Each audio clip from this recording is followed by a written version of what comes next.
TS EAMCET BiPC అలాగే ఎంపీసీకి సంబంధించి key response sheet release చేశారు. చాలామంది స్టూడెంట్స్కి రెస్పాన్స్ షీట్లో 40 మార్క్స్ బిలో లేదా 42, 43 ఇట్లా 45 వరకు వస్తున్నాయి. మరి నార్మలైజేషన్ ప్రాసెస్ తర్వాత మార్క్స్ పెరుగుతాయా లేదా తగ్గుతాయా? తగ్గితే 40 అబోవ్ వచ్చిన వాళ్ళు డిస్క్వాలిఫై అవుతారా? మరి 40 బిలో వచ్చిన వాళ్ళు క్వాలిఫై అయ్యే ఛాన్సెస్ ఉన్నాయా అన్నది డీటెయిల్స్ ఎక్స్ప్లెయిన్ చేస్తాను. లైక్ చేసి తప్పకుండా మీ ఫ్రెండ్స్కి షేర్ చేయండి. మెయిన్గా మనకి ఎవరైతే ఎస్సీ ఎస్టీ క్యాండిడేట్స్ ఉన్నారో మీకు 40 బిలో మార్క్స్ వచ్చినా 40 అబోవ్ మార్క్స్ వచ్చినా మీరు క్వాలిఫై అయినట్లే. మీకు జస్ట్ ఎగ్జామ్ అటెంప్ట్ చేస్తే చాలు మీరు క్వాలిఫై అయినట్లే. ఓకేనా? సో మిగతా క్యాండిడేట్స్ ఎవరైతే ఉన్నారో ఓసీబీసీ క్యాండిడేట్స్, సో వాళ్ళకి ఖచ్చితంగా 40 మార్క్స్ అనేది క్రాస్ కావాలి. అది ఆఫ్టర్ నార్మలైజేషన్. సో నార్మలైజేషన్ తర్వాత మీకు మార్క్స్ యాడ్ అవ్వచ్చు, రిమూవ్ అవ్వచ్చు.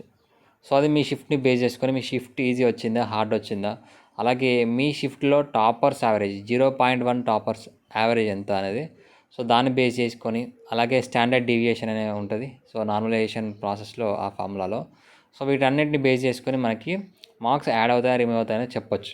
ఎగ్జాక్ట్గా చెప్పాలంటే మనం ఫార్ములాని బేస్ చేసుకొని చెప్పలేం.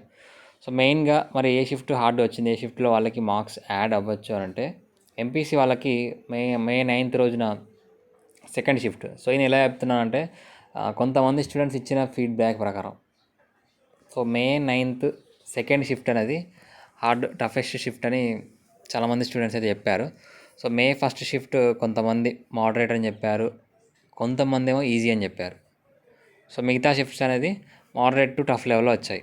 సో అన్నిటికంటే మే 9th సెకండ్ షిఫ్ట్ అనేది కొంచెం టఫ్గా వచ్చిందని నా ఒపీనియన్, స్టూడెంట్స్ ఒపీనియన్. సో వాళ్ళకి మార్క్స్ యాడ్ అవ్వచ్చు మేబీ. అది కూడా టాపర్స్ ఒకవేళ అందులో పర్ఫార్మెన్స్ అనేది గట్టిగా ఇస్తే అందులో కూడా మేబీ మార్క్స్ ఎక్కువ పెరగకపోవచ్చు. సో మీకు మార్క్స్ మినిమం మార్క్స్ వచ్చేసి 0.5, 0.1 వరకు పెరగవచ్చు. లేదు మ్యాక్సిమం వచ్చేసి 8 to 10 మార్క్స్ కూడా పెరగడానికి అవకాశం ఉంటుంది.